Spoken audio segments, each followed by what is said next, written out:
Anyone But You is out in theaters, new rom-com starring Sydney Sweeney and Glenn Powell. Interestingly, it's a loose adaptation of Shakespeare's Much Ado About Nothing. And even more interestingly, it's not shy of reminding the audience of that fact. Not only do the two main characters share the same names with the play characters, but Shakespeare quotes are actually used as the chapter titles, and also apparently some lines of dialogue are straight taken from the play as well.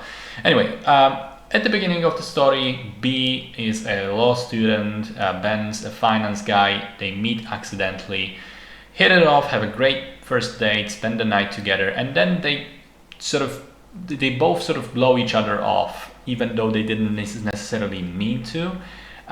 There's a bit of a misunderstanding and things end badly, but then months later it turns out they have mutual friends. Her sister is dating his friend, so they keep seeing each other at parties, and the hatred just kind of escalates until they get invited to the wedding of the pair, of the sister and friend, to Sydney, Australia. And suddenly, because of plot reasons, which I'm not going to explain, they agree to pretend to be a couple, to be together, even though they're not.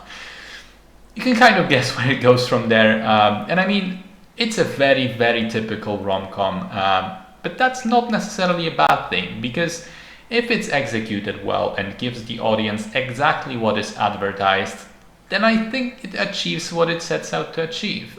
In this case, when you go see this film, you expect to see attractive people in beautiful locations falling in love, and also some funny shenanigans and witty banter. And all of that can be found here, plus some slapstick humor, which is hit and miss, and some really silly writing situations that, to be fair, the movie seems to be very aware of and kind of tongue-in-cheek about them. I like the two leads. I think they have good chemistry with one another. Side characters are fine. I love the whole Australian jock boyfriend character, which, yes, it is absolutely stereotypical, but stereotypical as hell.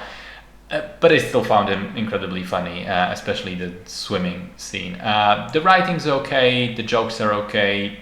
It's a fine film, and there's not much more to say, really. It doesn't break any new ground, even within the genre, but it is a solid entry in it.